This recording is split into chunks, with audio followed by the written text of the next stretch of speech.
सभी को नमस्ते। उत्पत्ति 38 अध्याय 11 वचन से हम सुनेंगे।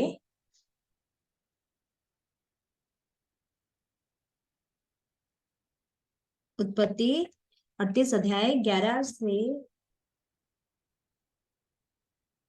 15 तक।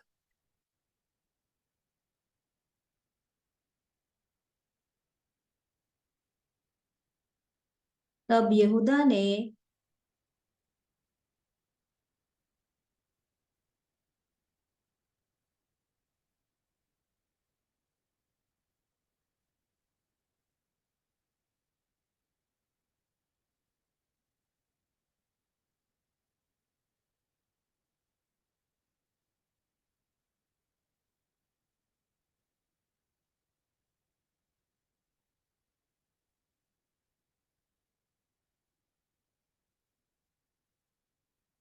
तब यहूदा ने इस डर के मारे कि कहीं ऐसा न हो कि अपने भाइयों के समान सेला भी मरे, अपनी बहू तामार से कहा, जब तक मेरा पुत्र सियाना सियाना न हो जाए तब तक अपने पिता पिता के घर में विधवा ही बैठी रहे। इसीलिए तामर अपने पिता के घर में जाकर रहने लगी।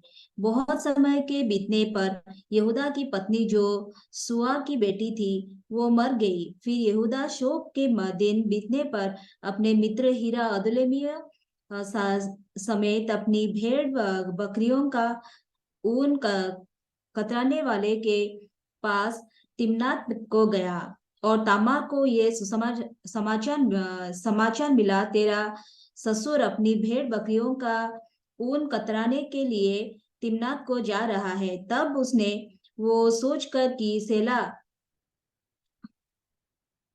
में 15 वचन तक पढ़ा।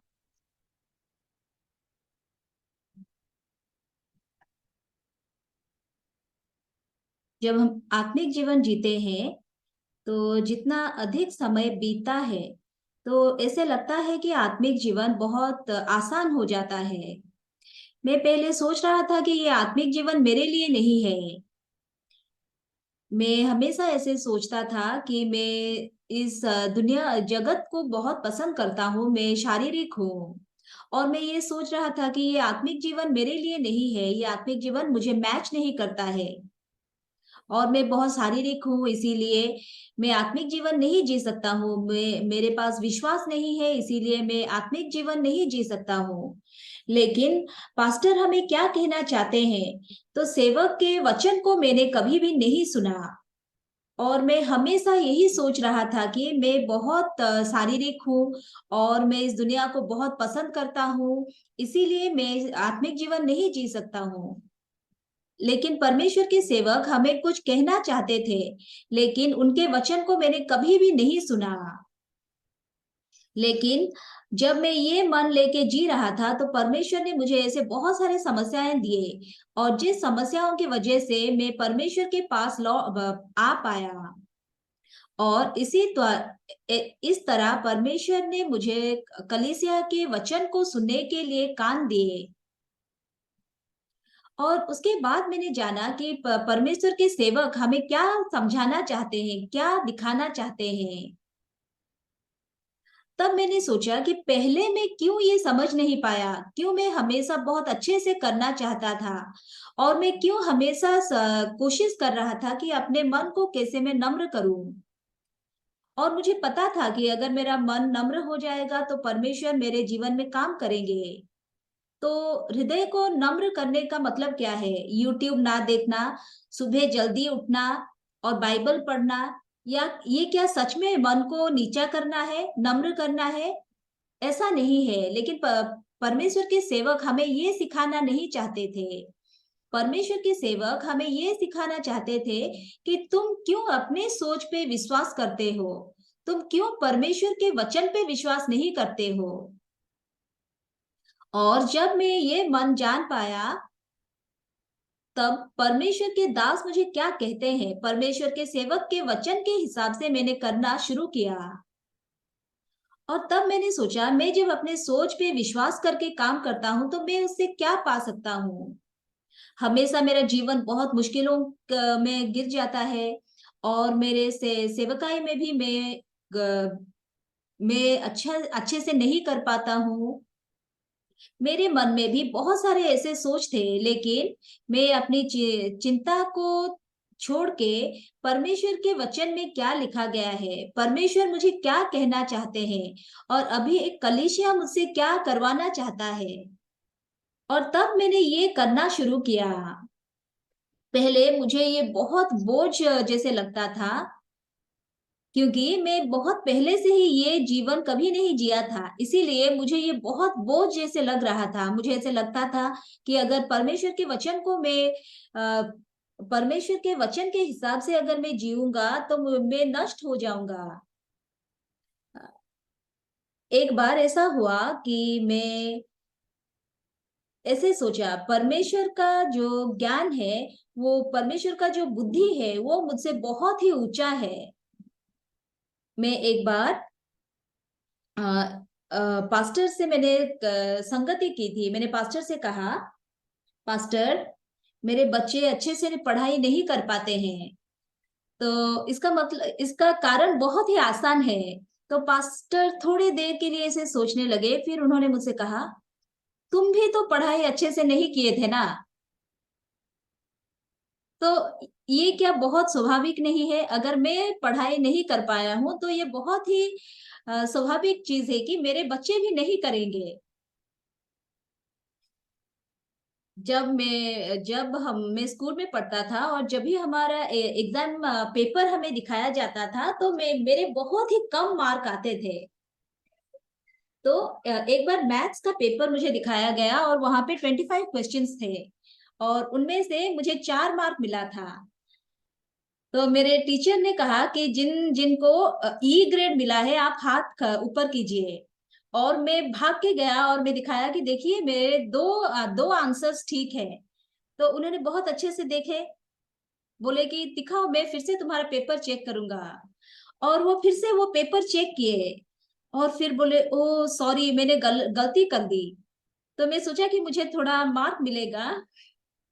तो एक जो उन्होंने करेक्ट करेक्ट करके वो मुझे मार्क दिए थे, उसे भी वो बोले कि ये रॉन्ग है, और मेरा मार्क 4 से 0 हो गया।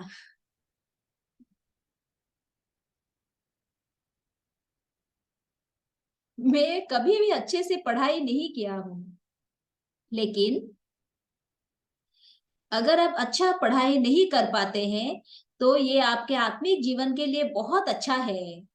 क्योंकि मैं मूर्ख हूँ, तो मैं कभी कभार ऐसे सोचता हूँ, मैं मूर्ख हूँ इसीलिए पास्टर परमेश्वर के सेवक मुझसे अच्छे हैं।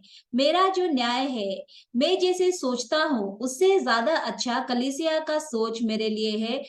परमेश्वर के दास का न्याय मेरे लिए है और परमेश्वर का न्याय मेरे लिए उससे अच्छा है। मैं इतना मूर्ख हूँ, लेकिन मैं हमेशा अपने तरीके से, अपने बुद्धि से मैं करना चाहता हूँ। आत्मिक जीवन बहुत ही सरल है। आप में से अगर कोई भी स्मार्ट होगा, आप मुझसे थोड़ा स्मार्ट हो सकते हैं, लेकिन आपका बुद्धि परमेश्वर की बुद्धि से ज्यादा बड़ा नहीं हो सकता है। तो इस दुनिया में सबसे बड़ा बुद्धि क्या है? जो सिद्ध बुद्धि है, जो कि सबसे बड़ा ज्ञान है इस दुनिया में, वो है परमेश्वर का ज्ञान, वो है कलीसिया का ज्ञान। परमेश्वर के ज्ञान से हमारा ज्ञान कभी भी बड़ा नहीं हो सकता है। अगर हम यहाँ देखेंगे तो यहूदा के घर में तामार शादी करके आती है, और तामार शादी करके आने के बाद उसके पति मर जाता है, और कुछ दिनों के बाद उसका देवर भी मर जाता है। तब वो सोच रही है कि मेरे जीवन में क्यों इतने सारे परेशानियां आते हैं। बाकी सब जो स्त्रियां हैं वो शादी करके अपने ससुराल में आपके पति के साथ बहुत ही खुशी खुशी से रहते हैं, लेकिन मेरे जीवन में क्यों इतने कठिनाइयां हैं? तो उसका एक कारण था। तो तामार के जीवन में क्यों इतने कठिनाइयां थी? और उस कठिनाइयों के द्वारा परमेश्वर तामार को कुछ सिखाना चाहते थे। वो क्या है? तो तुम जिस घर में शादी किए हो वो यहूदा का घर है, और ये यहूदा का जो घर है ये इस दुनिया के सारी बाकी परिवार से बाकी सारे घरों से बहुत अलग है, क्योंकि उस घर में यीशु मसीह का बीज है, और यीशु मसीह के जीवन उस घर से आने वाला है। लेकिन उस घर में जो एर, ओनान और सेला है, तो वो अभी जान नहीं पाते हैं कि उनके पास जो जीवन है वो कितना बहुमूल्य जीवन है। अगर 9 वचन में हम देखेंगे, ओनन जानता था कि संतान मेरी न ठहरेगी, और अब ओनन क्या करता है? वो जीवन के लिए वो इच्छुक नहीं है जानने के लिए, लेकिन वो देखता है कि ये जीवन मेरा होगा कि नहीं। हमने उद्धार पाया है और हम ये गुड न्यूज मिशन के मिशन में है, और हमने परमेश्वर के सेवक से मिला, और अब हम उद्धार पाके सिर्फ कलीसिया में आ रहे हैं ऐसे हम सोच सकते हैं। लेकिन इस कलीसिया में जो सुसमाचार है ये इस दुनिया के बाकी कलीसिया में नहीं है, और परमेश्वर का जीवन और यीशु मसीह का जीवन इस कलीसिया में है। इस कलीसिया में परमेश्वर का इच्छा और परमेश्वर का शक्ति इस कलीसिया में है। और तामार का जो लक्ष्य था, वो लक्ष्य क्या था? पहले वो चाहती थी कि मैं अपने पति के साथ बहुत खुशी खुशी रहना चाहती हूँ, और मैं मेरे पति के साथ खुशहाल जीवन जीना चाहती हूँ। लेकिन उसके पति के मरने के बाद उसका लक्ष्य ये होता है कि मैं इस घर में जो बीज है, जो यीशु मसीह का बीज है, वो मैं ग्रहण करना चाहती हूँ। और सिर्फ उस बीज को ग्रहण करने के लिए वो लक्ष्य करके आगे बढ़ती है, और इसी वजह से वो अपने ससुर के साथ ससुर के बीज को ग्रहण करने के लिए उसके ससुर को अपने पास लेती है। एक बार पास्टर ने ऐसे कहा कि ये जो तामार थी वो व्यभिचारी स्त्री नहीं थी, क्योंकि अगर वो व्यभिचारी स्त्री होती तो वो किसी और पुरुष के पास जाती, लेकिन वो और किसी पुरुष के पास नहीं जाती है, लेकिन वो उसके ससुर के बीज को ग्रहण करना चाहती है, क्योंकि वो अच्छी तरह से जानती थी कि उसके ससुर के पास, यहूदा के पास जो बीज है वो यीशु मसीह का बीज है, और वो यीशु मसीह के बीज को ग्रहण करना चाहती थी। और हम उद्धार पाने के बाद अब गुड न्यूज मिशन में है, इस कलीसिया में हम हैं, तो यहाँ पे हम क्या पाए हैं? अब अगर हम देखेंगे तो तामार क्या करती है? तामार एक वेश्या के वस्त्र पहन के अपने ससुर के सामने जाती है। उसके ससुर ने उसे अपने पिता के घर भेज दिया और बोला कि तुम वहां पे इंतजार करो जब तक सेला सयाना न हो जाए। लेकिन वो जब देखती है कि वो सेला को उसे नहीं देता है, तब वो ये सोचती है कि परमेश्वर का जो इच्छा है, परमेश्वर की इच्छा के लिए मुझे खुद को अस्वीकार करना है, मुझे खुद को त्यागना है। और वो उसका जो खुद का जो विधवा का वस्त्र था उसे निकाल के वो वेश्या के वस्त्र को पहन के अपने ससुर के पास जाती है। अगर उसके ससुर के सामने उसका असलियत वो उसके ससुर अगर उसके असलियत को जान जाता, तो ये भी हो सकता था कि उसका जीवन भी जा सकता था। लेकिन वो उस चीज की भय ना करते हुए वो वेश्या के वस्त्र को पहन के वो जाती है। हम इस कलीसिया में हैं, जब हमें कहते हैं काम करने के लिए हम काम करते हैं, प्रचार करने के लिए हम प्रचार करते हैं, और ऑफरिंग देने के लिए जब कहा जाता है तो हम ऑफरिंग देते हैं। तो मैं हमेशा ये सोच रहा था कि ऐसा ही करना आत्मिक जीवन है। लेकिन असलियत में इस कलीसिया में परमेश्वर का जो इच्छा है, परमेश्वर का जो शक्ति है इस कलीसिया में है। और जब मैं ये परमेश्वर की इच्छा को और परमेश्वर के हृदय को मैंने ग्रहण किया, तब परमेश्वर मेरे जीवन में काम करते हुए मैंने देखा। ये कोई स्वतंत्र चीज नहीं है। 1.5 साल पहले बहुत सारे ऐसे चीजें हैं जो कि परमेश्वर ने मेरे जीवन में किए हैं। लेकिन आज जितना भी समय हो सकता है, इस कम समय में मैं आपको अपनी गवाही देना चाहता हूँ। 1.5 साल पहले पास्टर अफ्रीका गए थे, लेकिन उस समय पास्टर फ्रांस में आए। और पास्टर फ्रांस आके वहां पे सारे यूरोपियन मिशनरी से कहा, अफ्रीका, अमेरिका, यूरोप सब एक समान है। तो मैंने सोचा कि अफ्रीका और यूरोप कैसे एक समान हो सकते हैं। अफ्रीका में कितने सारे परमेश्वर के काम हैं, यूरोप में कैसे वैसे हो सकता है।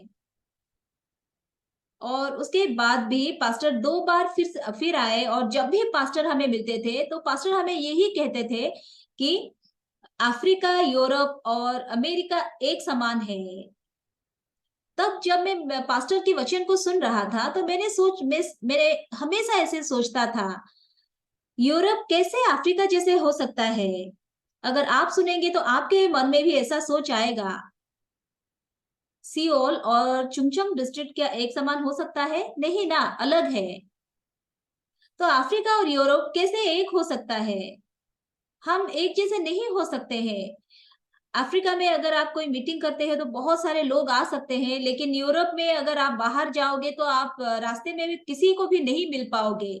अगर आप इनवाइट करोगे और प्रोग्राम में कोई भी नहीं आएंगे। तो हमारे जितने भी सब सोच है, हमारे जो हमने जो जो कुछ भी देखा है, हमने जो कुछ भी एक्सपीरियंस किया है, अगर उस हिसाब से हम चलते हैं तो हम कलीसिया और परमेश्वर के दास के विरुद्ध जाते हैं। और पास्टर के वचन को सुन के मैं जब लौट के आया, और तब मैंने सोचा अगर मैं ये वचन को विश्वास करूंगा और पास्टर जो मुझे कह रहे हैं अगर उसे मैं विश्वास करूंगा, तो वैसे ही मुझे विश्वास करके अगर मैं जीऊंगा तो मुझे अमेरिका में जैसे काम हो रहा है मुझे वैसे काम करना होगा। अफ्रीका में जैसे काम हो रहा है मुझे वैसे काम करना होगा। अगर मैं करने के लिए सोचता हूं तो मुझे बहुत ही बोझ जैसे लगता है। तो मुझे फिर ऐसे लगा कि पास्टर यूरोप यूरोप को अच्छे से नहीं जानते हैं, इसीलिए पास्टर ने ऐसे कहा है। पास्टर जर्मनी को अच्छे से नहीं जानते हैं, इसीलिए पास्टर ने ऐसे कहा। और मैंने सोचा कि मुझे अफ्रीका जैसे काम करना होगा, अमेरिका जैसे काम करना होगा। और पास्टर ने हमें कहा कि अफ्रीका, यूरोप और अमेरिका से एक जैसा है। और जब दिसंबर हुआ तो मैंने सोचा कि कोरियन चर्च अब कैसे काम करता है और मैं थोड़ा देखूंगा। तब मैंने देखा कि कोरियन चर्च में और वो कोरोना टाइम था, तो वो ग्रासियस कौर का मूवी दिखा रहे थे बड़े बड़े हॉल में। और वो स्पॉन्सरशिप लाके का वो मूवी दिखाते थे और बहुत सारे लोगों को इनवाइट करते थे। तो मैंने भी सोचा कि अगर कोरियन चर्च ऐसे कर रहे हैं तो हम भी वैसे ही करेंगे। तो मैंने अपने भाई बहनों से कहा कि हम भी वैसे करेंगे, हम भी स्पॉन्सरशिप लाने जाएंगे। तो हमारे भाई बहनों ने हमें कहा, नहीं पास्टर ये कैसे संभव है, हम कैसे सपोर्ट लाके, हम स्पॉन्सर लाके हम कैसे कर सकते हैं।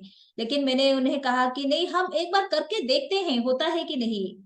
फिर भी वो उन लोगों ने कहा कि नहीं पास्टर, नहीं हो सकता है। फिर मैंने उन्हें कहा कि कोरिया में एक कहानी है, वहां पे मिस्टर पार्क और पास्टर ली है। और मिस्टर ली जो है उन्होंने मिस्टर पार्क को कहा कि आपके घर हमेशा बढ़ता ही रहता है, लेकिन हम मेरा घर जो है वो घटता है। तो इसका कारण क्या है?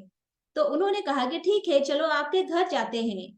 और वो उनके घर गए और उन्होंने कहा कि एक गाय को लाके और उस गाय को अपने घर के ऊपर छत पे आप उन्हें चढ़ाने के लिए बोलिए। और वो अपने चारों बेटों को बुला के उन्होंने कहा कि इस गाय गाय को छत पे चढ़ाओ, लेकिन ये संभव नहीं है। उन्होंने उनके बेटों ने उनसे कहा कि पिताजी ये कैसे संभव है? आप देख रहे हैं ये छप्पर वाला घर है और ये गाय कैसे ऊपर जा सकता है? ये संभव नहीं है, नहीं हो सकता है। लेकिन फिर उनके दोस्त ने उनसे कहा कि चलिए हमारे घर जाते हैं, और उन्होंने अपने बेटों को बुलाया और कहा कि एक गाय को लाके आप छत पे चढ़ाओ।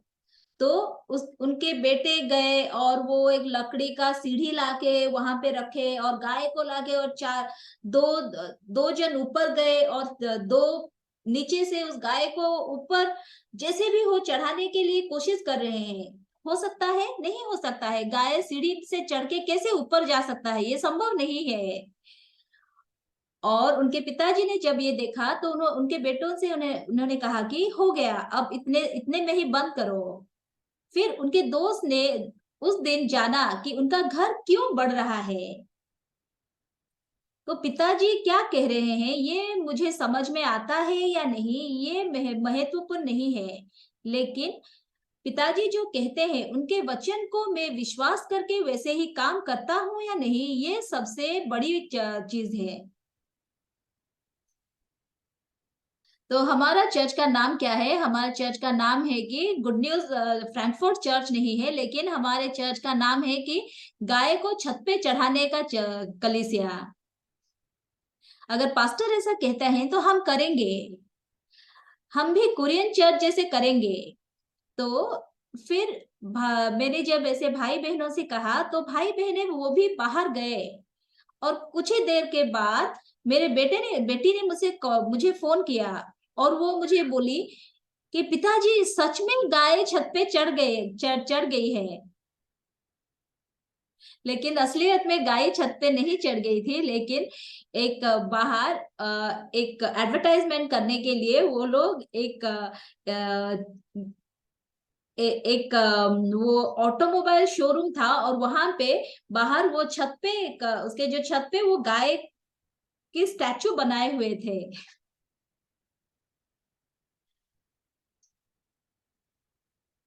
अगर यहाँ पे आप देखेंगे तो पिक्चर में आप देखिए कि गाय ऊपर चढ़ गया है।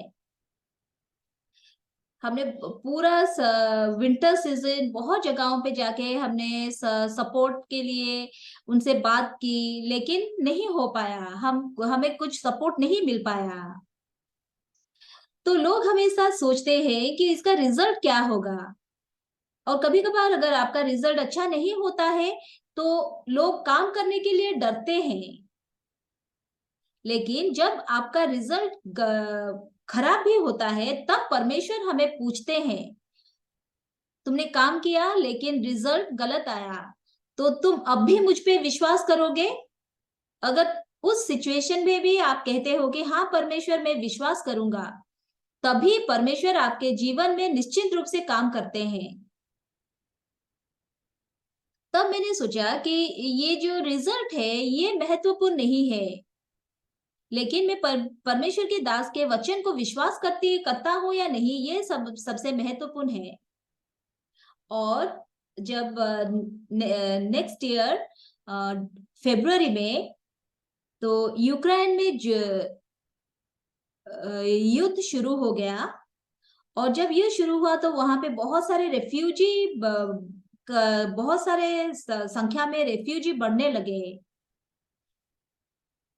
तब मैंने एक न्यूज सुना कि 6 लाख रेफ्यूजी जो यूक्रेनियन रेफ्यूजी है वो यूरोप में आके रहने लगे हैं। तब मैंने यूरोप में जितने सारे कंट्रीज है मैंने वहां पे फोन किया और मैंने उनसे पूछा कि यूक्रेनियन वॉर रेफ्यूजीज जो आते हैं आपके कंट्री में, आप कैसे उन्हें सहायता करते हो।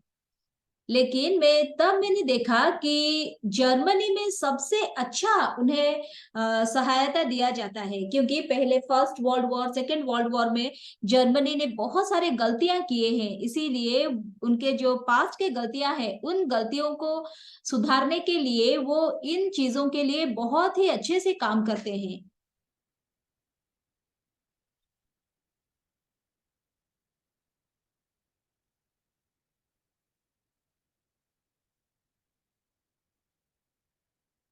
तो मैंने पास्टर ड्यू से फ़ोन किया और मैंने उनसे कहा कि आप जर्मनी आइए, लेकिन उन्होंने मना कर दिया, मैं नहीं आऊँगा। लेकिन फाइनली क्या हुआ, जो कोरियन एम्बेसी है यूक्रेन में, उन्होंने कहा कि अगर आप यहाँ से नहीं जाओगे, तो आप कभी भी बाद में यूक्रेन फिर से नहीं आ सकते हो। इसीलिए तो उन्हें यूक्रेन जैसे भी हो यूक्रेन से बाहर निकलना था, इसीलिए मैंने उनसे फ़ोन किया और मैंने उनसे कहा कि पास्टर आप हमारे जर्मनी में आइए। और जब वो जर्मनी में आए, 70 या 80 चर्च मेंबर्स के साथ वो हमारे चर्च में आए और रहने लगे। और तब मैंने ये सोचा कि इतने सारे इतने सारे यूक्रेनियन लोग आके यूरोप में रह रहे हैं, तो परमेश्वर ने इन्हें क्यों यहाँ भेजे हैं। परमेश्वर इन लोगों को यहाँ भेजे हैं ताकि हम इन्हें सुसमाचार प्रचार कर सके। और पास्टर ड्यू के साथ हम बहुत सारे यूक्रेनियन को सुसमाचार प्रचार करने के लिए काम किए। तब मैंने सोचा कि हम ये जो यूक्रेनियन स्टूडेंट है, इन्हें इनके मन में हम आशा देंगे, इनके मन में हम नए सपने देंगे और हम इन्हें कोरियन डांस फेस्टिवल में लेके जाएंगे। और तब हम एडवर्टाइजमेंट किए और 50 स्टूडेंट्स को ऐसे हम रिक्रूट किए और हम उनके उनको डांस सिखाने लगे और उनसे हमने कहा कि इस बार समर सीजन में हम कोरिया में इंटरनेशनल डांस फेस्टिवल में पार्टिसिपेट करने के लिए जाएंगे। लेकिन मैं उन्हें कुछ सिखाना चाहता था। मैं उन्हें सिखाना चाहता था कि परमेश्वर आपको सहायता करेंगे, परमेश्वर आपके साथ है। मैं उन्हें ये सिखाना चाहता था। और वो डांस प्रैक्टिस कर रहे थे, तैयारी कर रहे थे और जितना भी समय बढ़ता गया, तब मेरे मन में बहुत सारे परेशानियां आने लगे। सबसे बड़ी परेशानी जो था वो रुपए का परेशानी था। तो जो फ्लाइट फेयर लास्ट ईयर बहुत ही महंगा था और कम से कम $1,400 या $1,300 एक फ्लाइट फेयर का दाम था। तो मैंने जब पूछा तो यूक्रेनियन एवरेज जो सैलरी है उनका वो $300 है। तो $300 पाके $1,300 या $1,400 देके एक जन कोरिया जाना उनके लिए संभव नहीं था। तो मैंने सोचा कि बहुत ही मुश्किल है। तो मैं रात को कभी कभार अचानक से उठ के मैं सोचता था कैसे करूंगा। मुझे नींद ही नहीं आती थी। जितने सारे कोरियन कंपनीज थे, मैंने उन्हें ईमेल भेजा और हमारी सहायता कीजिए, लेकिन उन्होंने हमें मना कर दिया।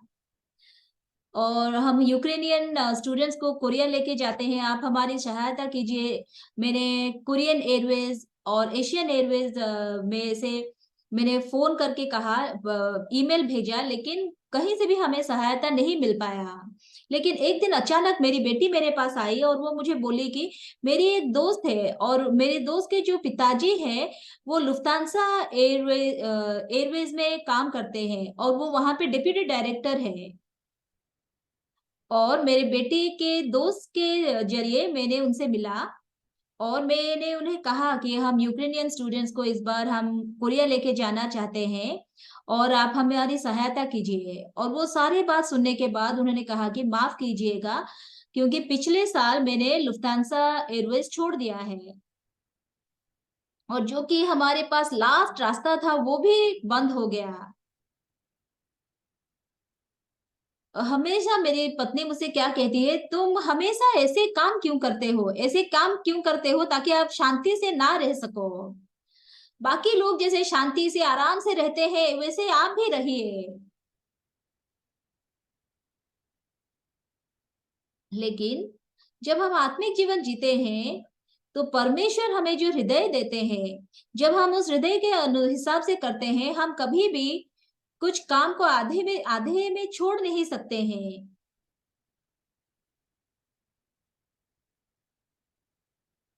मैं कैसे काम करता हूँ वो महत्वपूर्ण नहीं है, लेकिन परमेश्वर अगर मुझे कोई हृदय दिए है, अगर परमेश्वर ने वो मन मुझे दिया है, तो परमेश्वर ही उसे सफल करने के लिए काम करते हैं।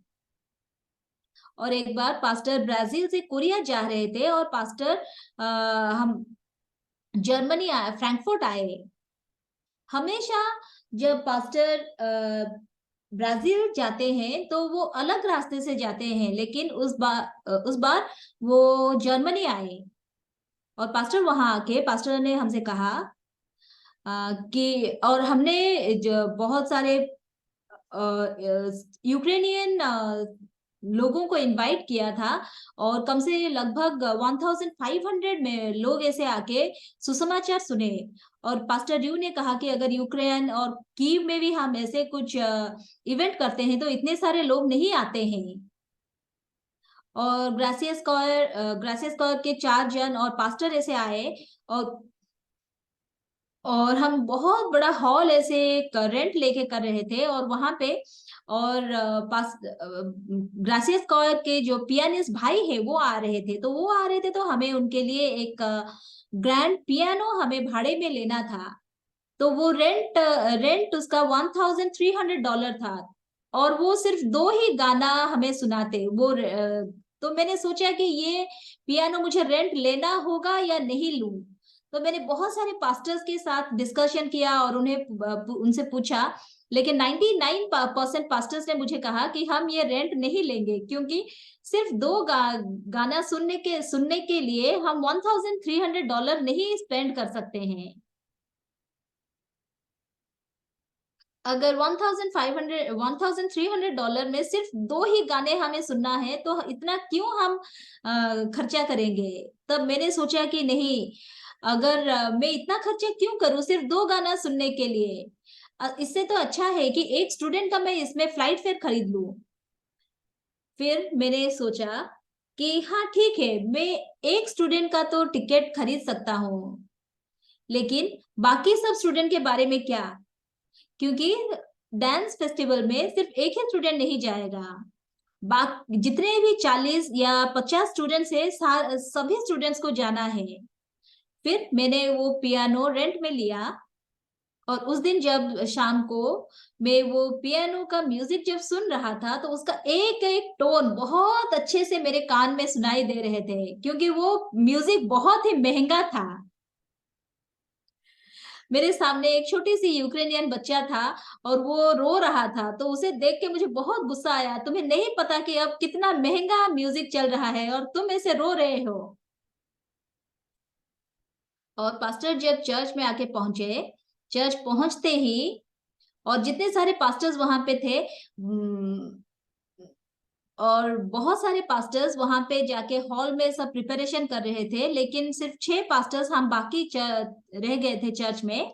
और पास्टर आके हमारे सामने बैठे और पास्टर कहना शुरू किए और वो बाइबल नहीं खोले, लेकिन पास्टर सिर्फ कहने लगे कि तुम डरो मत, क्योंकि परमेश्वर निश्चित रूप से तुम्हारी सहायता करेंगे। और जब वो मैंने सुना तो मेरे हृदय में बहुत जैसे शांति आया।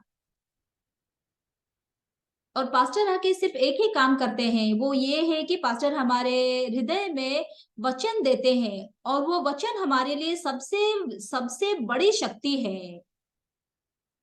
और सिर्फ पास्टर एक ही काम करते हैं और वो जो वचन का बीज है, वो बीज को परमेश्वर हमारे हृदय में देते हैं। पहले पास्टर ने क्या कहा, डरो मत। और फिर पास्टर ने कहा कि परमेश्वर निश्चित रूप से तुम्हारे लिए काम करेंगे।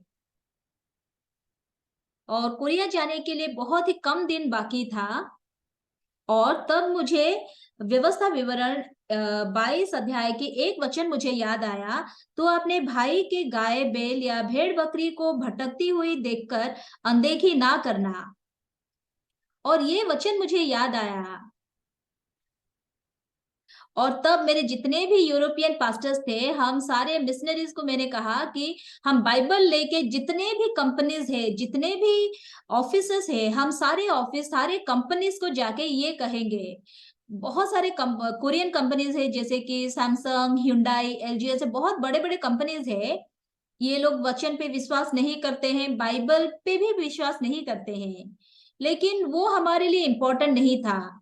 हम जाके उन्हें ये कहने लगे कि देखिए यहाँ पे परमेश्वर कहते हैं कि अनदेखा मत करो, तो आप हमें सहायता कीजिए, आप हमें अनदेखा मत कीजिए।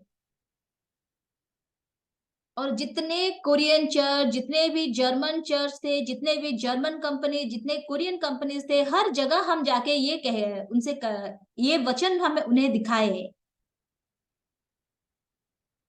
और जब हम विंटर में ग्रासिया स्क्वायर मूवी दिखाने के लिए स्पॉन्सरशिप सपोर्ट मांगने के लिए गए थे, तब हमें कुछ भी नहीं मिला था। लेकिन इस बार बहुत आश्चर्य रूप से हमें $70,000 हमें सपोर्ट मिला। और जितने भी सारे स्टूडेंट थे, हमने सबके लिए टिकट खरीद पाए। और पहले मैं जब स्टूडेंट्स को मिलता था तो मैं उनके आंखों में देख नहीं पाता था, क्योंकि मैंने उनसे बहुत बड़ी आवाज में कहा था कि परमेश्वर निश्चित रूप से हमारी सहायता करेंगे। लेकिन अब बहुत कम दिन बाकी है, लेकिन हम टिकट भी उनका खरीद नहीं पाए थे। अगर ये स्टूडेंट्स कोरिया नहीं जा पाते हैं तो हमारे चर्च के भाई बहन क्या मेरे बात पे विश्वास करेंगे, ये डर भी मेरे मन में था। लेकिन परमेश्वर हमें स्वतंत्र अनुग्रह दिए और हम सारे स्टूडेंट्स के टिकट खरीद पाए। और एक दिन शाम को वो जब प्रैक्टिस कर रहे थे, तो मैंने उनके पास गया और मैं जाके उन्हें कहा कि परमेश्वर ने हमें स्वतंत्र अनुग्रह दिए और हम सारे स्टूडेंट्स के टिकट खरीद पाए। और वो स्टूडेंट्स इतना खुश हो गए कि वो सारे रोने लगे, वो बहुत ही खुश हुए। और उन्होंने कहा कि अब हमारे देश में युद्ध चल रहा है और हमने कभी भी ये सपने में भी सोचा नहीं था कि हम कोरिया जा पाएंगे। और उन्होंने कहा कि हम इस बार सच में परमेश्वर की सहायता हमारे जीवन में देख रहे हैं, सच में परमेश्वर हमारी सहायता करता है। लेकिन अब जब मैं सोचता हूँ, जर्मनी में जर्मनी में लोगों को इकट्ठा करना बहुत ही मुश्किल है। आप अगर उन्हें बुलाएंगे, अगर इनवाइट भी करो, तब भी वो नहीं आते हैं। जब मैं पहले जर्मनी गया तो विंटर सीजन में विंटर रिट्रीट चल रहा था, तो मैंने उनसे कहा कि हम सब इस बार विंटर रिट्रीट जाएंगे। तो हमारे चर्च मेंबर्स भी, वो लोग मुझ पे गुस्सा हो गए। और वो मुझे कहने लगे कि क्यों हम सब मिलके जाएं, आप हमें क्यों कहेंगे कि हम सब मिलके जाएंगे, हमें अगर मन होगा तो हम जाएंगे। हमारे चर्च के मेंबर से भी मैं यह नहीं कह पाता था कि हम सब मिलके जाएंगे। जर्मनी में लोगों को इकट्ठा करना बहुत ही मुश्किल है। लेकिन पास्टर ने हमें कहा कि अफ्रीका, यूरोप और जर्मनी, अमेरिका सब एक समान है। और ये वचन में जब अपने हृदय में ग्रहण किया, तो उसके बाद जब मैं अब इवेंट सब जब हम करते हैं, तो कम से कम 1,000 या 1,500 लोग इकट्ठा होते हैं। फ्रैंकफर्ट में जब हम क्रिसमस मिरेकल कंसर्ट किए तो 1,000 लोग आए। और उसके बाद भी जब हम विंटर सीजन में यूक्रेनियन स्टूडेंट्स के साथ हम ये क्रिसमस कंटाटा मिरेकल टूर किए थे। और लगभग 40 सिटीज में हमने किया। और ये स्टूडेंट्स बहुत ही खुश हुए। यूक्रेन इतना डेवलप्ड कंट्री नहीं है। और एक स्टूडेंट वहां पे था, उसका सपना था कि ट्रैवलिंग करना उसका सपना था। लेकिन उनका फैमिली इतना अ, अमीर नहीं था, इसीलिए वो कभी भी अपने फैमिली में नहीं कह पाया था कि मैं कहीं घूमने जाना चाहता हूँ। लेकिन ये तो क्रिसमस टूर जब हम करने गए तो स्वीडन, फिनलैंड, रोमानिया, ऐसे बहुत सारे देशों में हम जा पाए। तो जब आप फिनलैंड को जाते हैं तो क्रूज में आपको जाना होता है, और क्रूज में बस को लेके जाना होता है, तो वो बहुत खुश हुए। और जब स्टूडेंट्स फ्रांस गए थे, और फ्रांस में इवेंट खत्म होने के बाद हम लूवर म्यूजियम में गए। और लुवरे म्यूजियम में क्या है, मोनालिसा है। तो मोनालिसा मतलब असलियत में नहीं है, लेकिन उस मोनालिसा का पेंटिंग है। और वो देख के स्टूडेंट्स बहुत खुश हुए। कम से कम 40 सिटीज में हमने क्रिसमस मिराकल टूर किया। और कम से कम एक सिटी में 500 से ज्यादा लोग आते थे। तो वो विंटर सीजन में हमने कम से कम लगभग पूरे यूरोप में 20,000 लोगों के सामने सुसमाचार प्रचार किया। और जब मैं लौट के आया तो एक बार मैं जब सुसमाचार प्रचार करके स्टेज से नीचे उतर रहा था, तो मेरे मन में परमेश्वर ने ऐसा मन दिया कि परमेश्वर अब बहुत खुश है जब हम ऐसे टूर करते हैं, सुसमाचार प्रचार करते हैं। परमेश्वर बहुत ही खुश है। तो दिसंबर 24 को हमारा ये क्या कंटाटा टूर खत्म हो गया और यूक्रेनियन स्टूडेंट्स जो थे वो 27 को अपने देश लौट लौट गए। और वो जाने से पहले मेरे पास गिफ्ट लेके आए, जैसे कि जेली, चॉकलेट, जाम, ऐसे कुछ मेरे पास गिफ्ट लेके आए और मुझे बोले कि पास्टर थैंक यू, हम अब लौट के जाते हैं। और जाने के बाद जनवरी में जब सारे पास्टर्स हम इकट्ठे हुए फास्टिंग प्रेयर के लिए, तब पास्टर यू जो कि यूक्रेनियन मिशनरी है, उन्होंने कहा कि मैं अपना गवाही देना चाहता हूँ। तो उन्होंने अपना गवाही दिया कि जो भी स्टूडेंट्स वापस लौट के गए वो अपने घर लौट के नहीं गए, क्योंकि उन्होंने कहा कि अगर हम आपके घर लौट के जाएंगे तो हम पहले जैसे ही बन जाएंगे, इसीलिए हम यही चर्च में ही रुकेंगे। और कीव में ही वो चर्च में रुके। और कीव में भी वो उस युद्ध के समय में उन्होंने क्रिसमस टूर, कंटाटा टूर किया। और उस कंटाटा टूर में 40 लगभग 40 जगहों पे उन्होंने टूर किया और वहां पे क्रिसमस कंटाटा किया। और वो समय बहुत ही डेंजरस समय था, क्योंकि वहां पे जहां पे लोग रहते थे तब भी वो रशियन आर्मी मिसाइल्स वहां छोड़ते थे और कभी कभार अचानक से फायरिंग भी होता था। लेकिन आपने ऐसे कैसे कर पाए, मैंने जब उनसे पूछा, तो पास्टर यू ने कहा कि पास्टर आपने हमें सिखाया ना, परमेश्वर हमारे साथ है। तो मैंने जब ये सुना तो मेरे शरीर में जैसे कि गुस बम्स आ गए। हाँ, सच में परमेश्वर हमारे साथ है, जो कि हमारे हर चीज में सहायता करते हैं। ये मैंने सिखाया नहीं था, लेकिन पास्टर ने हमें ये सिखाया। पास्टर ने क्या कहा कि डरो मत, क्योंकि परमेश्वर निश्चित रूप से तुम्हारी सहायता करेंगे। और ये वचन को सिर्फ मैंने हमने ग्रहण किया था। और परमेश्वर उस वचन के अनुसार खुद काम करते हैं। अगर हम डर अगर हम वे परमेश्वर कहते हैं कि डरो मत, लेकिन हम डरते हैं, भय करते हैं, तो इसका मतलब ये है कि हमने परमेश्वर के वचन को त्याग दिया है। लेकिन जब हम परमेश्वर के वचन को अपने हृदय में रख के हम काम करते हैं तो हम नहीं डरेंगे, हम भय नहीं करेंगे।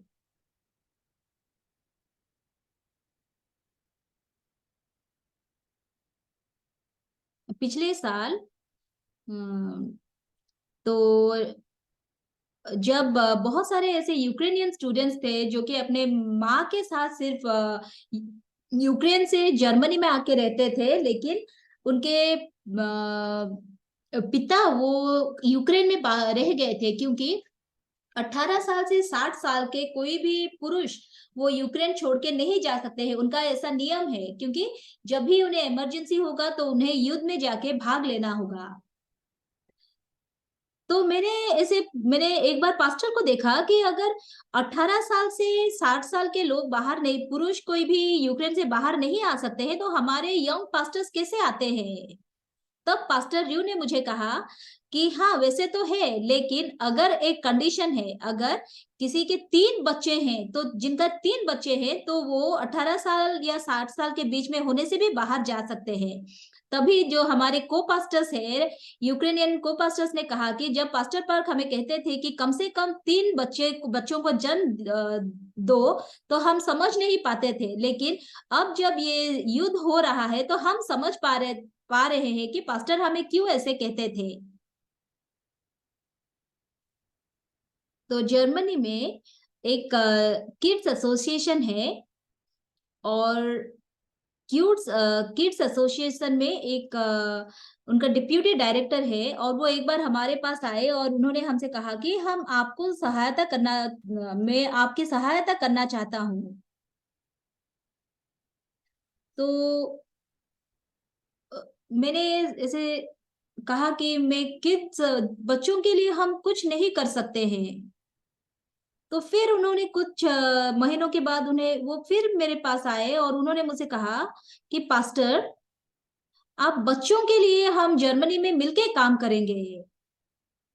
तब पास्टर ने मैंने उनसे कहा कि नहीं, मैं नहीं करना चाहता हूँ, क्योंकि अब हमारे चर्च में आईवाई सीएलएफ इम्पोर्टेंट है, संडे स्कूल इम्पोर्टेंट नहीं है। मैं ऐसा नहीं कहना चाहता हूँ, लेकिन हम अब सीएलएफ को ज्यादा महत्व देते हैं, इसीलिए मैंने उनसे ऐसा कहा। तब वो जब बार बार मुझे कहने लगे कि हम मिलके बच्चों के लिए काम करेंगे, तब मेरे मन में ऐसे आया कि परमेश्वर मुझे ये कहते हैं करने के लिए। तब हमने डिस्कस किया और मैंने उनसे कहा कि "उम, तो उन्होंने मुझसे कहा कि हम मई के महीने में हम एक बड़ा सा पार्क रेंट में लेंगे और उस पार्क में हम बच्चों को इनवाइट करेंगे और उनके लिए कुछ जैसे कि खिलौन टॉयज लाके रखेंगे और उन्हें वैसे वहां पे हम सुसमाचार प्रचार करेंगे। तो मैंने उनसे कहा कि ठीक है, हम ऐसे करेंगे। और हम एडवर्टाइजमेंट किए और हम पपेट शो भी प्रिपरेशन किए, डांस भी प्रिपेयर किए। और ऐसे सब कुछ तैयारी होने के बाद और जिस जिस दिन वो प्रोग्राम होना था, ठीक 3 दिन पहले वो मुझे कॉल किए और वो उन्होंने मुझसे कहा कि पास्टर, इस बार नहीं हो सकता है। मुझे लगता है कि हमें अक्टूबर में करना चाहिए, इस बार नहीं हो पाएगा। क्योंकि वो एक सिटी का पार्क था, इसीलिए सिटी ऑफिस से हमें परमिट नहीं मिल रहा है, इसीलिए नहीं हो पाएगा, अक्टूबर में करना होगा। तो वो बार बार मुझे वैसे कह रहे थे, लेकिन मैंने उनसे कहा नहीं, हम मई महीने में ही करेंगे।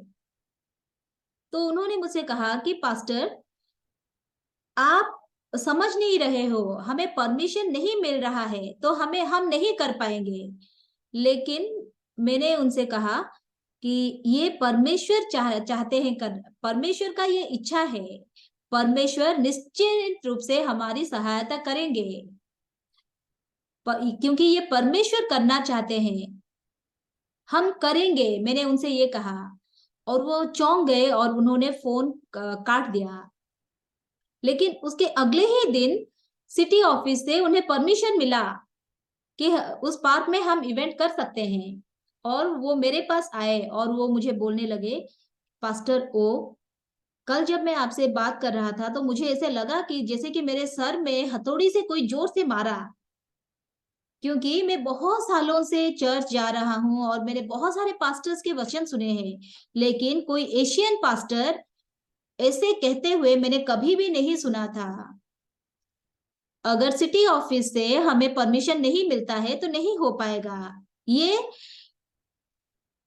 ऐसे मैंने आपसे कहा, लेकिन आपने मुझे क्या कहा? परमेश्वर निश्चित रूप से हमारी सहायता करेंगे। और आपने जैसे कहा ठीक वैसे ही हमें परमिट मिला और सैटरडे और संडे को हमें वो प्रोग्राम करना था। और उसी दिन उस सिटी से भी कोई प्रोग्राम था। और जो सिटी का जो प्रोग्राम कर रहे थे, तो उस इवेंट में बहुत ही अच्छे टॉयज थे, बच्चों के खेलने के लिए बहुत सारे सामान थे। लेकिन हमारा जो भी प्रिपरेशन था वो बहुत क्लासिकल प्रिपरेशन था, मतलब बहुत पुराना प्रिपरेशन था। तो क्योंकि बहुत सालों से वहां पे वो इवेंट करते आए हैं उस सिटी से, तो इसीलिए बहुत लोग उस इवेंट के बारे में जानते थे। लेकिन हमारा जो इवेंट है उसके लिए हम एडवर्टाइजमेंट भी ठीक से नहीं कर पाए थे और बहुत ज्यादा लोग हमें जानते भी नहीं थे। लेकिन मैंने सिर्फ एक पास्टर के वचन को अपने मन में रखा, परमेश्वर हमें निश्चित रूप से सहायता करेंगे। और उस दिन जब आया और बहुत सारे लोग थे जो कि हमारे पास आए। वो जो सिटी का जो इवेंट था उसमें बहुत कम लोग गए थे और 2 दिन में लगभग 4,000 लोग वहां आए। और बच्चे आके वहां पे खेल रहे थे और वो बहुत खुश थे। लेकिन समस्या क्या था ना, बच्चे सब वो खिलौना खेलने में ही लग गए और वो वचन सुनना नहीं चाहते थे। जो सिटी का जो इवेंट था, वो पैसे दे के उन्हें अटेंड करना था, लेकिन हम लोग जो इवेंट कर रहे थे तो वो इवेंट फ्री था। क्योंकि हमारा जो इवेंट था वो फ्री था, इसीलिए बहुत ज्यादा लोग तो आए, लेकिन वो वचन सुनना नहीं चाहते थे। तो हम कैसे इन्हें सुसमाचार प्रचार करें, हम ये सोच रहे थे। तब अचानक से एक पास्टर ने मुझसे कहा कि पास्टर, अब बहुत बड़ी समस्या हो गया।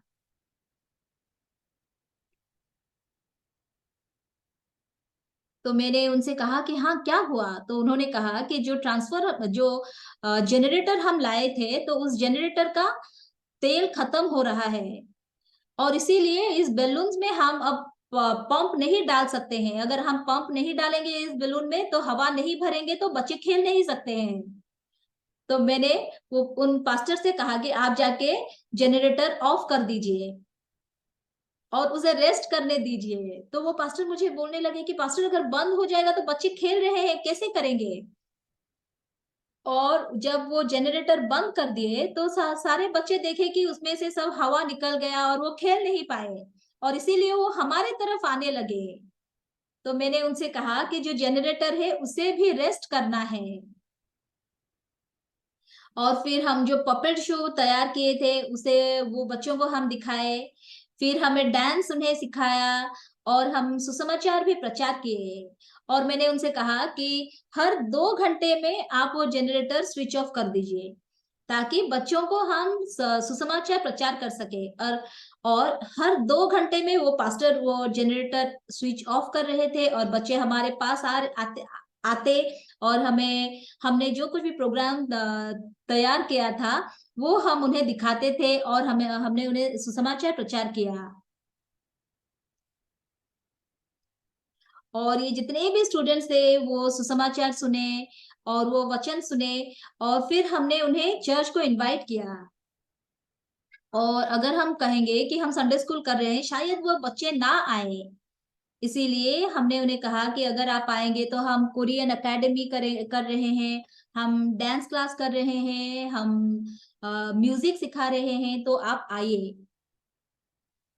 और ऐसे जब हम उन्हें एकेडमीज के बारे में बोले, तो वीकेंड में हर वीकेंड में कम से कम 60 से 70 स्टूडेंट्स हमारे चर्च में आते हैं। और ये बच्चे जब आते हैं और एकेडमीज अटेंड करते हैं, तो उनके पेरेंट्स भी उनके साथ आते हैं। तो उनका कुछ काम नहीं होता है, वो खाली बैठे रहते हैं। और जब वो खाली बैठे रहते हैं, तो हमारे भाई बहन जाके उनके साथ संगति करते हैं और उन्हें सुसमाचार प्रचार करते हैं। और कलीसिया हमें जो कहता है और परमेश्वर के सेवक हमें जो कहते हैं, अगर उसके तरफ हम सिर्फ अब विश्वास से अपना मन खुला करें, तो परमेश्वर उसी मन के हिसाब से काम करते हैं। मैं और एक चीज बताना चाहता हूँ। कुछ दिन पहले मैंने जर्मन प्रेसिडेंट से मिला। तो पास्टर ने हमें क्या कहा था? पास्टर ने कहा था कि यूरोप भी अफ्रीका जैसा ही है। अफ्रीका जैसा है मतलब क्या है? अफ्रीका में अगर जाते हैं पास्टर, तो प्रेसिडेंट से मिलते हैं कि नहीं मिलते हैं? तो मैंने एक बार अपने चर्च में कहा कि पास्टर हमेशा हमें कहते हैं कि हम अ, अफ्रीका जैसे है। पास्टर हमेशा कहते हैं कि यूरोप भी अफ्रीका जैसे है। तो चलिए हम प्रेसिडेंट को इनवाइट करते हैं। इस बार अगस्त फर्स्ट वीक में पास्टर के साथ कैंप होने वाला था जर्मनी में, लेकिन पास्टर का अचानक अचानक से कुछ सर्जरी हुआ, इसीलिए पास्टर नहीं आ पाए, इसीलिए वो प्रोग्राम पोस्टपोन हो गया है। तो मैंने कहा कि हम जर्मन प्रेसिडेंट को इस प्रोग्राम में इनवाइट करेंगे। ये आसान है इनवाइट करना। आपने कभी कोरियन प्रेसिडेंट से मिले हैं? नहीं मिले हैं?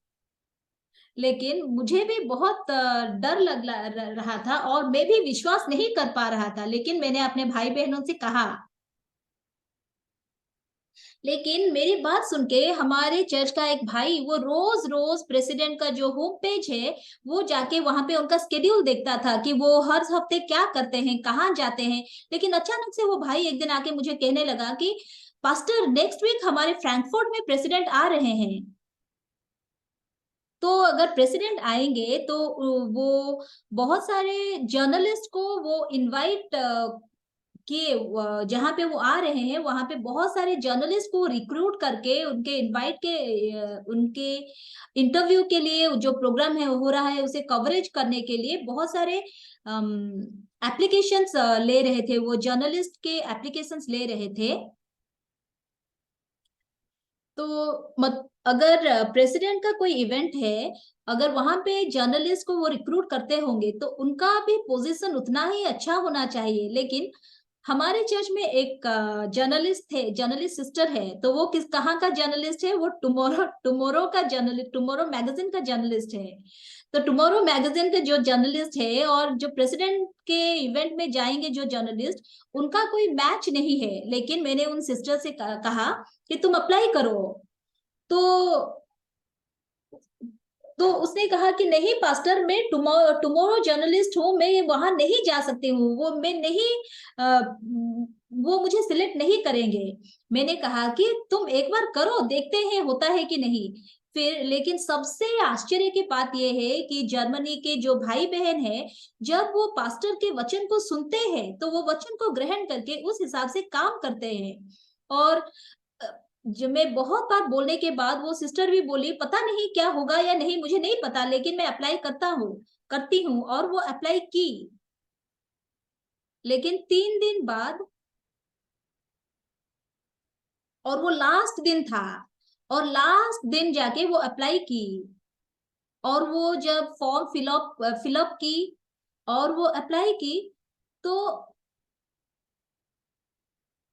प्रेसिडेंट के ऑफिस से ईमेल ईमेल आया कि यू आर सिलेक्टेड।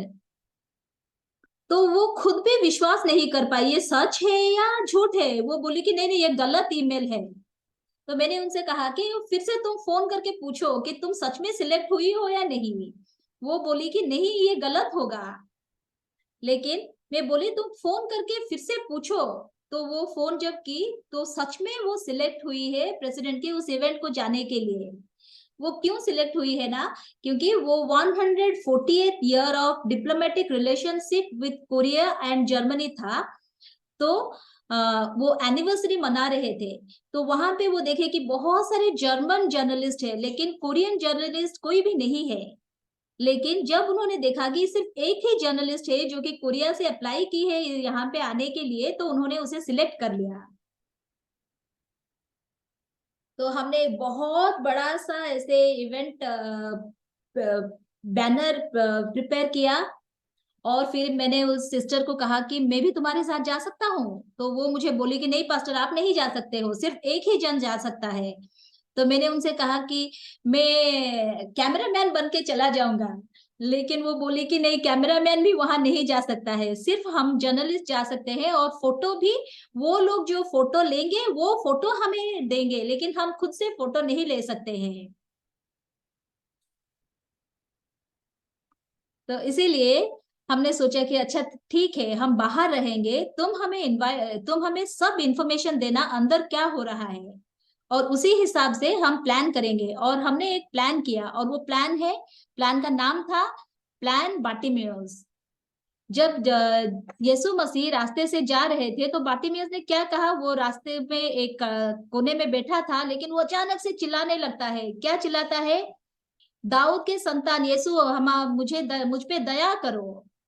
तो इसीलिए हमने एक बहुत बड़ा बैनर्स तैयार किया, और उस बैनर में हमने लिखा कि 148th anniversary of Korea and German diplomatic relations, congratulations, ऐसे लिख के हमने तैयार किया।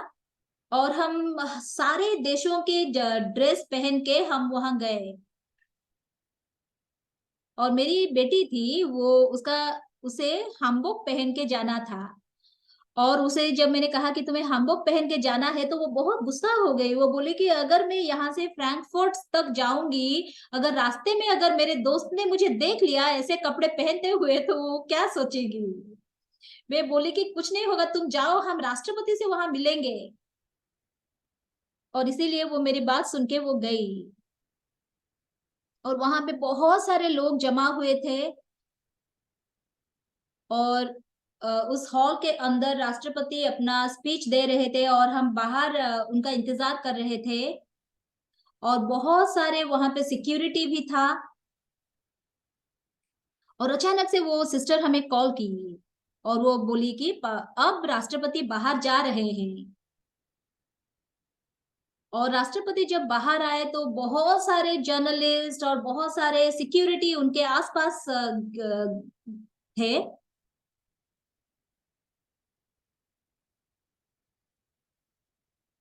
और तो मैंने काउंट किया, 1 2 3, और हम जोर से चिल्लाने लगे, mister president, congratulation on the anniversary.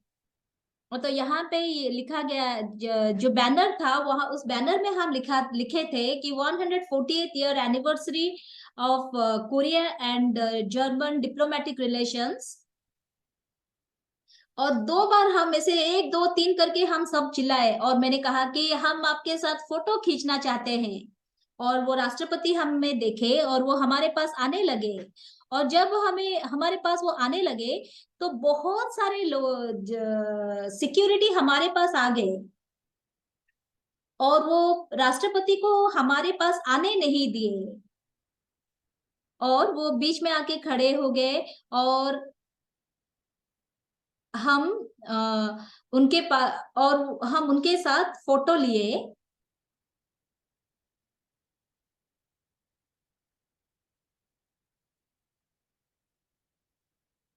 और मैंने उनके पीछे उनके उनसे मैंने कहने लगा, मैं उनके पीछे था और मैं कंटिन्यूअसली कह रहा था कि मिस्टर प्रेसिडेंट, पास्टर पार्क आ रहे हैं, आप उनके साथ मिलने आइए, हम आपको इनवाइट करते हैं, आप उस इवेंट में आइए। लेकिन वो उन्हें पता नहीं है कि राष्ट्रपति को नहीं पता कि पास्टर पार्क कौन है, कब आ रहे हैं। तो मैंने उनसे कहा कि अगस्त 5 को आ रहे हैं। लेकिन उन्होंने तो अपना स्केड्यूल चेक किया और उन्होंने कहा कि सॉरी, तब मेरा वेकेशन है। और उसके बाद वो चले गए। लेकिन कुछ समय के बाद हमारा प्रोग्राम भी पोस्टपोन हो गया और राष्ट्रपति भी नहीं आ पाए। लेकिन मैं बहुत धन्यवादित हुआ। और हमारे, अगर ये पिक्चर आप देखेंगे, तो जो मेरी बेटी है, उसके जीवन का सबसे बुरा दिन ये था, क्योंकि उसे हमबोक पहन के जाना था।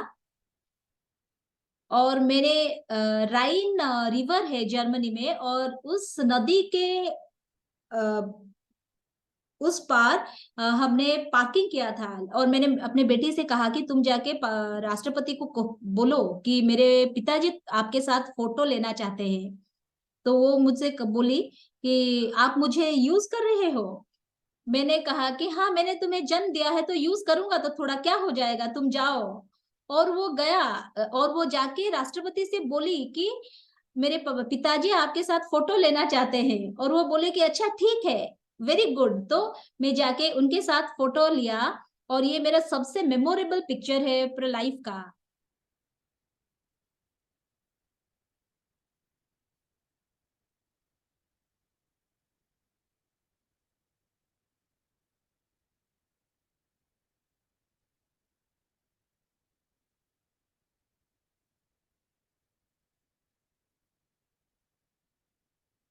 अगर मैं अपने बारे में सोचता हूँ, तो मैं कभी भी जर्मनी के राष्ट्रपति से मिल नहीं पाता।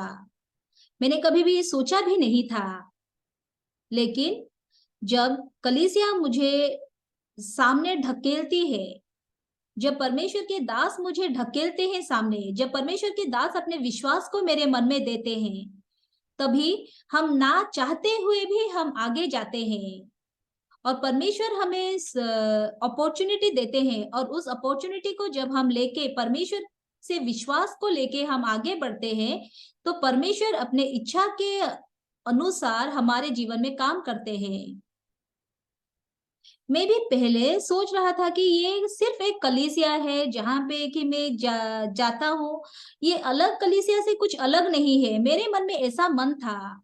लेकिन ये कलीसिया साधारण कलीसिया नहीं है, क्योंकि इस कलीसिया में परमेश्वर का इच्छा, यीशु मसीह का जीवन और परमेश्वर का शक्ति है।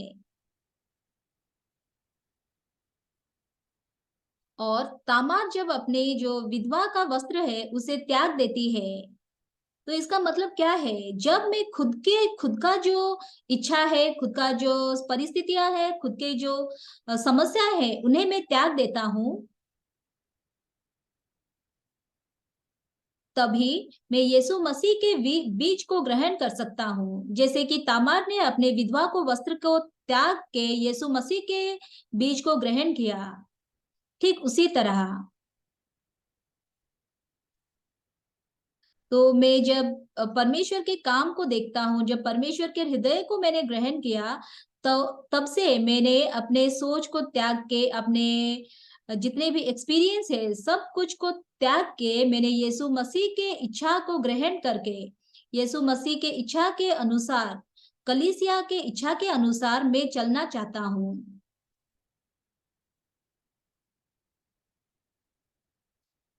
अगर आप आत्मिक जीवन जीना शुरू करेंगे, तो आप बहुत साहस पूर्वक चल सकते हैं। इसीलिए मैं परमेश्वर के सामने बहुत धन्यवादित हूँ। अब मैं अगर जब जर्मनी जाऊंगा तो मैं बहुत सारे काम करना चाहता हूँ। आइए हम प्रार्थना करेंगे। परमेश्वर, हमारे आपके काम करने के लिए हमारे पास कोई भी योग्यता नहीं है, लेकिन जब हम परमेश्वर के दास से मिले और जब हम परमेश्वर के वचन को ग्रहण करते हैं और जब हम यीशु मसीह के उस बीज को अपने हृदय में ग्रहण करते हैं, तो उस बीज हमारे जीवन में काम करना शुरू करता है। हम कैसा है वो ये महत्वपूर्ण नहीं है, लेकिन जब हम उस बीज को अपने जीवन में ग्रहण करते हैं, तो परमेश्वर का उस बीज हमें विश्वास के जीवन जीने के लिए जीने के लिए अगुवाही करता है। परमेश्वर, आप हमें उस जीवन जीने के लिए अगुवाही करते हो, इसीलिए हम धन्यवादित हैं। और ये सारी चीजों को हम अपने आपके सामने समर्पित करते हैं। आमीन।